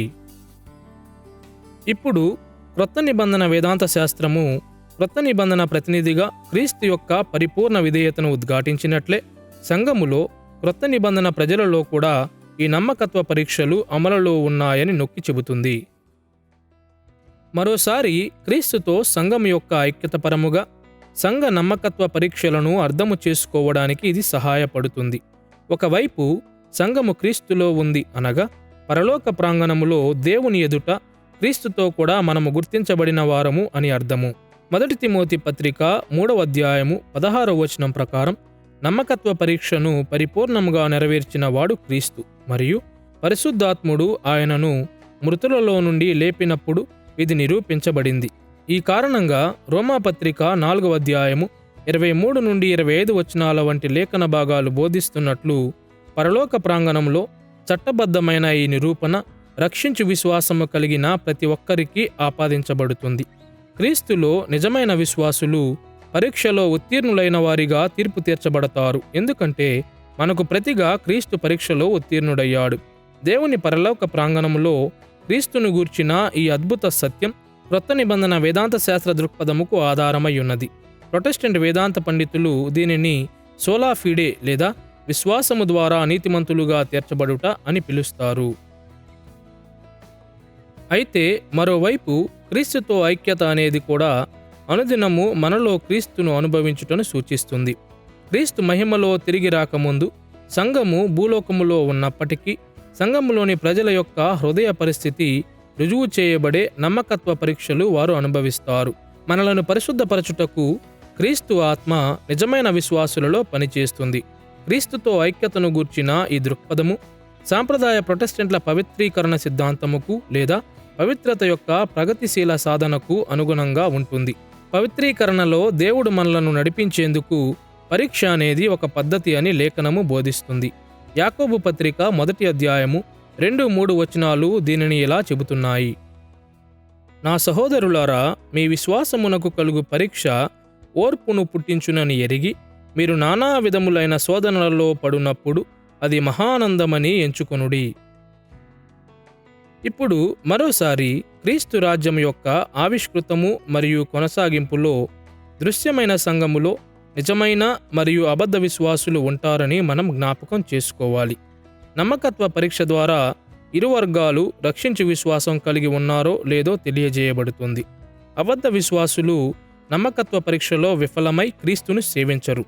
దీనికి విరుద్ధంగా నిజమైన విశ్వాసులు ఈ జీవితములో పరిపూర్ణంగా లేకున్నా పరిశుద్ధాత్మ శక్తితో క్రీస్తుకు విధేయులుగా ఉండుట ద్వారా రక్షించబడతారు. 1 యోహాను పత్రిక 2వ అధ్యాయము 19వ వచనములో అబద్ధ విశ్వాసులను గూర్చి మనమిలా చదువుతాము. వారు మనలో నుండి బయలు వెళ్ళిరి గాని వారు మన సంబంధులు కారు. వారు మన సంబంధులైతే మనతో కూడా నిలిచియుందురు. అయితే వారందరూ మన సంబంధులు కారని ప్రత్యక్షపరచబడినట్లు వారు బయలు వెళ్ళిరి. ఈ వాక్య భాగం సూచిస్తున్నట్లుగా క్రొత్త నిబంధన వేదాంత శాస్త్రములో దేవుడిచ్చిన అనేక ఆజ్ఞలు నమ్మకత్వ పరీక్షలుగా ఉన్నాయి. ఇవి నిజమైన విశ్వాసుల బృందముకు చెందిన వారెవరో రుజువు చేస్తాయి. ఆయన అప్పగించబడిన రాత్రి యేసు క్రొత్త నిబంధనను స్థాపించాడు. ఇతర నిబంధనలన్నిటి వలె ఇది కూడా పరస్పర కట్టుబాట్లు మరియు బాధ్యతలు కలిగినదిగా ఉంది. ఈ అద్భుతమైన నిబంధనలో ఒక ఉత్తమమైన నిబద్ధత ఏమనగా యేసు ప్రభుత్వం ఎడల నిబద్ధత కలిగియుండుట, ఆయన చిత్తముకు మరియు మార్గాలకు విధేయులయుండుట, నిజమైన ఆయన ప్రభుత్వముకు మన కత్తులను సమర్పించుకొనుట మరియు దానిని అధికారికమైన మార్గాలలో జీవించుటకు, మన హృదయాలలో మరియు ప్రపంచంలో దేవుని హృదయమును అనుసరించి నడుచుటకు అంగీకరించుట. అయితే ఇక్కడ ఖచ్చితముగా అదనముగా చేర్చవలసిన ఒక విషయం ఏమిటంటే, నేడు మన నిబంధన బాధ్యతల నెరవేర్పు అనేది మనము పరిశుద్ధాత్మ శక్తిలో, ఉనికిలో జీవిస్తున్నామనే నెరవేర్పులుగా ఉన్నది. పరిశుద్ధాత్ముడు ఆ విధేయత యొక్క స్థానమును మార్చుతాడు మరియు దానిని నవీకరిస్తాడు. తద్వారా లేఖన భాషలో ఈ నిబంధన పరస్పరం ఆనందించే నిబంధన అవుతుంది. మనలను చూచేవారు మనలను బట్టి ఆనందిస్తారు మరియు మనము వారిని బట్టి ఆనందిస్తాము. దేవుని రాజ్యము అనగా నలుగగొట్టే విధి కాదని, నీతి, సమాధానం మరియు పరిశుద్ధాత్మలో ఆనందమని అపోస్తులులు ఎందుకు చెబుతున్నారో అర్థము చేసుకొనుటకు సహాయపడుతుంది. ప్రభువు మనలను గెలుచుకున్నాడు గనుక ఆయన ఎడల నిజాయితీగా మరియు విశ్వాసంగా ఉండాలనే ఈ బాధ్యతను అయిష్టంగా గాక హృదయపూర్వకంగా ఆసక్తితో వెంటనే నెరవేర్చవలసిన బాధ్యత అని కొందరు మహానుభావులు ఈ విధంగా చెప్పారు.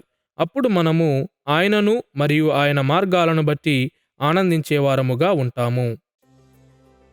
ఇప్పటి వరకు మనము క్రొత్త నిబంధనలో దేవుని దైవికమైన దయకు మరియు నమ్మకత్వ పరీక్షకు సంబంధించి సంకర్షణ క్రియాశీలకములను చూశాము గనుక ఇప్పుడు మన యొక్క మూడవ అంశమును చూచుటకు సిద్ధముగా ఉన్నాము.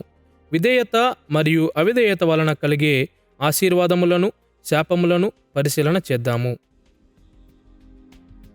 మనము మునుపు చేసిన సంభాషణల ఆధారంగా దేవునితో నిబంధనలో ఉన్న విధేయుల మరియు అవిధేయుల యొక్క పరిణామాలను మనము చూద్దాము. పాత నిబంధన గ్రంథములోని నిబంధనలను క్లుప్తముగా అన్వేషిద్దాము. అటు తరువాత క్రొత్త నిబంధనను పరిశీలిద్దాము. పాత నిబంధన గ్రంథములోని నిబంధనలలో ఆశీర్వాదము మరియు శాపముల పరిణామాలను మొదట చూద్దాము. క్రొత్త నిబంధనకు ముందు ఆశీర్వాదములు మరియు శాపములు అను పరిణామాలు ఆయన నిబంధన ప్రతినిధులతో మరియు నిబంధన ప్రజలతో దేవుడు చేసిన సంకర్షణల యొక్క కీలకమైన కోణాలుగా ఉన్నాయి. ఇప్పుడు మనము ఇంతకుముందు ప్రస్తావించినట్లుగా దేవుడు చాలాసార్లు తన నిబంధనల యొక్క షరతులను మానవుల అవగాహనకు మించిన రీతిలో అమలు చేశాడు. కాబట్టి లేఖనములో దేవుడు చాలాసార్లు తన నిబంధనల యొక్క ఆశీర్వాదములను మరియు శాపాలను మానవ గ్రహణ శక్తికి మించిన మార్గాలలో త్వరపెడతాడు, పెంచుతాడు, తగ్గిస్తాడు, ఆలస్యం చేస్తాడు మరియు కొట్టివేస్తాడు. కానీ ఆయన ఎల్లప్పుడూ తన పరిపూర్ణ జ్ఞానం మరియు మంచితనం ప్రకారంగానే చేస్తాడు. పునాదుల నిబంధనలో దేవుడు తన నిబంధన ప్రతినిధి అయిన ఆదామును తన అవిధేయత కారణంగా బాధ మరియు మరణంతో శపించాడు. అయితే దేవుడు ఆదాముకి ఇచ్చిన ఆశీర్వాదములను కూడా మనము చూస్తాము. ఆదికాండము 3వ అధ్యాయము 15వ వచనములో సర్పం యొక్క సంతానము మీద మానవాళికి విజయమును వాగ్దానము చేశాడు. మరియు ఈ మరణమనే శాపము మరియు విజయం యొక్క నిరీక్షణ రెండూ కూడా ఆదాము ప్రాతినిధ్యం వహించిన నిబంధన ప్రజలకు సంక్రమించబడ్డాయి. మానవాళికి ఇవి తగినవని దేవుడు చూశాడు. ప్రకృతి స్థిరత్వ నిబంధనలో నిబంధన ప్రతినిధి అయిన నోవహు నమ్మకమైన తన పరిచర్యను బట్టి ఆశీర్వాదములు పొందుకున్నాడు. కానీ జలప్రళయము తరువాత తన కుటుంబములో ఇబ్బందులు వంటి శాపములను కూడా ఆయన ఎదుర్కొన్నాడు. ఇదే విధమైన ఆశీర్వాదములు మరియు శాపములు నోవహు ప్రాతినిధ్యం వహించిన భవిష్యత్ తరాల నిబంధన ప్రజలకు కూడా కలిగాయి. ఇజ్రాయేలును ఎన్నుకునే నిబంధనలో దేవుని నిబంధన ప్రతినిధి అయిన అబ్రాహాము కూడా ఆశీర్వాదములను మరియు శాపములను పొందుకున్నాడు. ఈ పరిణామాలు ఇజ్రాయేలు నిబంధన ప్రజలకు మరియు తరువాత తరాలలో ఇజ్రాయేలులో చేర్చబడిన వారికి కూడా సంక్రమించాయి. అదే విధముగా ధర్మశాస్త్ర నిబంధనలో నిబంధన ప్రతినిధి అయిన మోషే కూడా తన జీవితములో దేవుని ఆశీర్వాదములను మరియు శాపములను పొందుకున్నాడు. అంతేగాక ఇజ్రాయేలు నిబంధన ప్రజలు మరియు ఇజ్రాయేలులో చేర్చబడిన అన్యులు పొందుకునే ప్రత్యేకమైన అనేక ఆశీర్వాదములను మరియు శాపములను మోషే ధర్మశాస్త్రం వివరించింది. రాజత్వ నిబంధనలో నిబంధన ప్రతినిధి అయిన దావీదు విధేయుడుగాను అవిధేయుడుగాను ఉన్నందున ఆశీర్వాదములను మరియు శాపాలను పొందుకున్నాడు. ఆయన ప్రాతినిధ్యం వహించిన నిబంధన ప్రజలు, ఆయన రాజ వారసులు మరియు ఇజ్రాయేలు ప్రజలు, ఇజ్రాయేలులో చేర్చబడిన అన్యులు కూడా వీటిని పొందుకున్నారు. పాత నిబంధన గ్రంథములోని నిబంధనలలో ఆశీర్వాదములను మరియు శాపాలను మనం క్లుప్తంగా చూశాము. క్రీస్తులో క్రొత్త నిబంధనతో అనుసంధానించబడిన విధేయత మరియు అవిధేయత యొక్క పరిణామాలను గూర్చి క్రొత్త నిబంధన రచయితలు బోధించిన వాటికి ఇవి వేదికగా ఉన్నాయి. క్రీస్తు క్రొత్త నిబంధన ప్రతినిధిగా దేవుని శాపములను మరియు ఆశీర్వాదములను అనుభవించాడు అని క్రొత్త నిబంధన వేదాంత శాస్త్రము ఉద్ఘాటిస్తుంది. గలతీ పత్రిక 3వ అధ్యాయము 13వ వచనములో పౌలు సూచించినట్లుగా యేసు శిలువపై మరణబాధను అనుభవించినప్పుడు ఆయన యందు విశ్వాసముంచిన వారందరి పాపములకు పర్యవసానంగా వచ్చిన దేవుని శాపమును ఆయన భరించాడు. ఇప్పుడు యేసు తన వ్యక్తిగత వైఫల్యాల కారణంగా దేవుని శాపములకు గురికాలేదు. ఆయనకు వ్యక్తిగత పాపములు లేవు. అయితే యెషయా గ్రంథము 53వ అధ్యాయము 1-12 వచనాల యొక్క నెరవేర్పుగా ప్రతి యుగములోని దేవుని ప్రజలకు ప్రతిగా దేవుని యొక్క తీర్పును ఆయన భరించాడు. అయితే దీనికి విరుద్ధంగా తన వ్యక్తిగత నీతి ద్వారా క్రీస్తు కూడా దేవుని ఆశీర్వాదాలను పొందాడు. దేవునిని పరిపూర్ణంగా సేవించి దేవుని యొక్క నిత్య ఆశీర్వాదాలకు హక్కుదారుడైన మానవుడు కేవలం యేసు ఒక్కడే. క్రీస్తు విధేయతకు మరియు దేవుని ఆశీర్వాదములకు మధ్య సంబంధమును ఫిలిప్పీ పత్రిక 2వ అధ్యాయము 8-9 వచనాలలో వినండి. క్రీస్తు మరణము పొందినంతగా అనగా శిలువ మరణము పొందినంతగా విధేయత చూపెను. అందుచేత దేవుడు ఆయనను అధికముగా హెచ్చించి ప్రతి నామమునకు పైనామమును ఆయనకు అనుగ్రహించెను. క్రొత్త నిబంధన వేదాంత శాస్త్రం ప్రకారం రాజ్య ఆవిష్కృతములో యేసు పునరుద్ధానము మరియు ఆరోహణము అనునవి దేవుని ఎడల ఆయన చూపిన విధేయతకు ప్రతిఫలములు. యేసు తండ్రి కుడిపార్శ్వము నుండి సృష్టి అంతటినీ ఏలుబడి చేస్తుండగా తన రాజ్య కొనసాగింపు అంతటిలో దేవుని ఆశీర్వాదాలను పొందుతాడు మరియు నూతన సృష్టి మీద పరిపాలన చేయు శాశ్వతమైన స్వాస్థ్యమును ఆయన పొందినప్పుడు తన రాజ్యము యొక్క ముగింపులో మరింత ఆశీర్వదించబడతాడు. ఇప్పుడు సృష్టి అంతటినీ పాలించు ఆశీర్వాదము పొందినందున క్రొత్త నిబంధన వేదాంత శాస్త్రము యేసుని ప్రశంసించినట్లే క్రొత్త నిబంధన యొక్క పరిణామాలు కూడా సంఘమును క్రొత్త నిబంధన ప్రజలను ప్రభావితం చేస్తాయని మనకు తెలుసు. మరోసారి క్రీస్తుతో ఐక్యత అను క్రొత్త నిబంధన సిద్ధాంతము ఈ వాస్తవికత యొక్క రెండు వైపులా ఎత్తి చూపుతుంది. ఒకవైపు మనము క్రీస్తులో ఉన్నాము గనుక దేవుని యొక్క ప్రతి శాశ్వత ఆశీర్వాదము ఇప్పటికే నిజమైన విశ్వాసులకు కేటాయించబడింది. నిజమైన విశ్వాసులు ఇక ఎన్నడూ దేవుని యొక్క శాశ్వత శాపమును అనుభవించరన్న నమ్మకముతో విశ్రాంతి పొందవచ్చు. క్రీస్తు వారి యొక్క నిబంధన ప్రతినిధిగా ఉన్నాడు గనుక వారి యొక్క శాశ్వత ఆశీర్వాదములు భద్రపరచబడి ఉన్నవి. ఎఫెసీ పత్రిక 1వ అధ్యాయము 3వ వచనములో పౌలు ప్రసిద్ధమైన మహిమ సిద్ధాంతమును వ్రాసినప్పుడు ఈ భావనను తన మనస్సులో కలిగి ఉన్నాడు. మన ప్రభువైన యేసుక్రీస్తు యొక్క తండ్రియగు దేవుడు స్తుతింపబడునుగాక.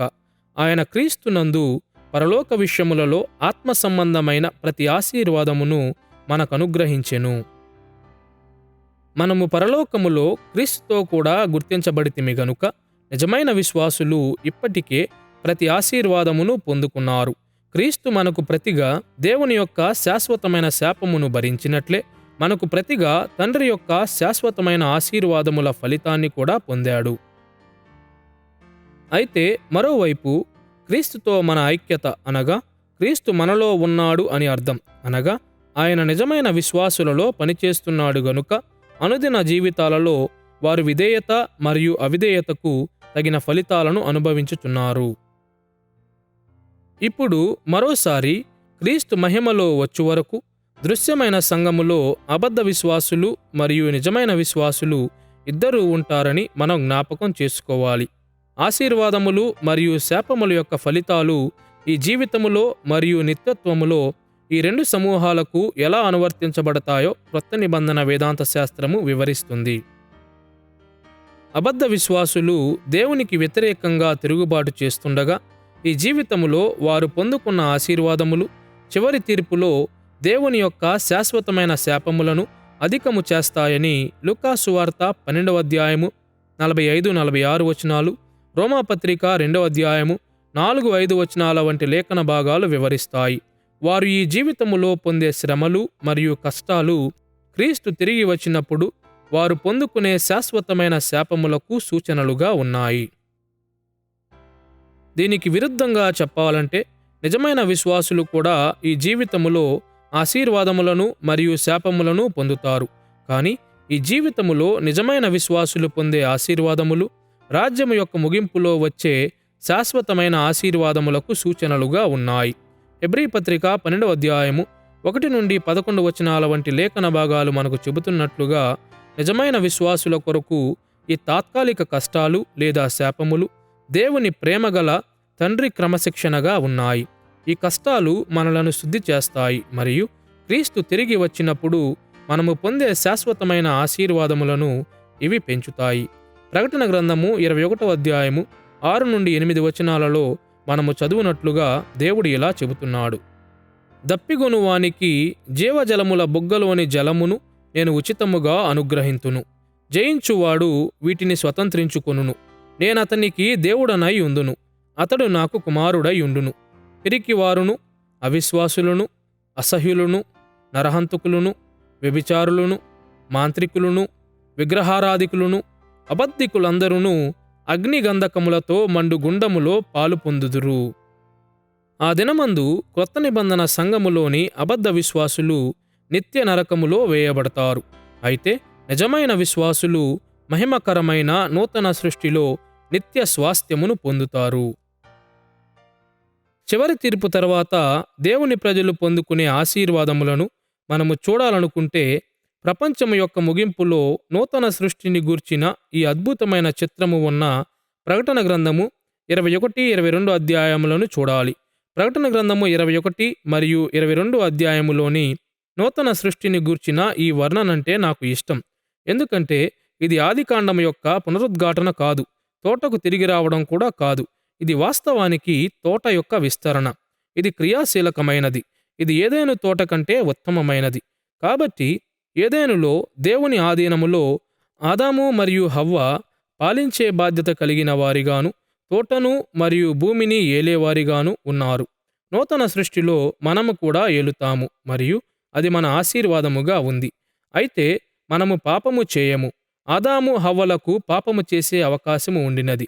నూతన సృష్టిలో దేవుని ప్రజలు ఎన్నడూ పడిపోరు. ఏదెనులో యేసు భౌతికంగా, శారీరకంగా లేడు. నూతన సృష్టిలో యేసు ఉంటాడు. కాబట్టి దేవుని ప్రజలుగా, క్రొత్త నిబంధన ప్రజలుగా మనకు లభించే ఆశీర్వాదములు నిజానికి నూతన సృష్టి. ప్రపంచం ఇప్పటి వరకు ఎరిగిన దానికన్నా ఇది ఉత్తమమైనదిగా ఉంది. క్రీస్తులో క్రొత్త నిబంధనను గూర్చి చర్చించే ఈ పాఠములో దేవుని రాజ్య పాలనను మనము చూశాము మరియు దేవుడు తన నిబంధన ప్రతినిధుల ద్వారా తన రాజ్య పాలనను ఎలా జరిగించాడో చూశాము. తన నిబంధనలు కర్బన సంబంధమైన అభివృద్ధిని పొందుతుండగా తగిన పథకాలను ఎలా స్థాపించాడో మనము చూశాము. దేవుడు మరియు ఆయన నిబంధన ప్రజల మధ్య సంకర్షణ క్రియాశీలకాలు ఆయన యొక్క దైవికమైన దయను, నమ్మకత్వ పరీక్షలను, విధేయత మరియు అవిధేయత యొక్క పరిణామాలను ఎలా కలిగి ఉన్నాయో కూడా మనం అన్వేషించాము. క్రొత్త నిబంధనను మరింత లోతుగా అర్థము చేసుకొనుటకు మనం ప్రయత్నించినప్పుడు క్రీస్తులో క్రొత్త నిబంధన అనునది క్రొత్త నిబంధన వేదాంత శాస్త్రములో కేవలం ఒక చిన్న భాగం మాత్రమే కాదని మనం గుర్తుంచుకోవాలి. దేవుడు తన ప్రజలతో చేసిన చివరి నిబంధనగా క్రొత్త నిబంధన రచయితలు వ్రాసిన ప్రతిదానిని కూడా క్రొత్త నిబంధన ప్రభావితం చేసింది. దేవుడు క్రొత్త నిబంధన ద్వారా క్రీస్తులో తన ప్రజలతో ఒక గంభీరమైన నిబంధన చేసుకున్నాడు మరియు ఈ క్రొత్త నిబంధనను గూర్చి మనం ఎంత ఎక్కువ అర్థము చేసుకుంటే క్రొత్త నిబంధన వేదాంత శాస్త్రం యొక్క అతి ప్రాముఖ్యమైన లక్షణాలను అంత ఉత్తమముగా మనము చూడగలుగుతాము.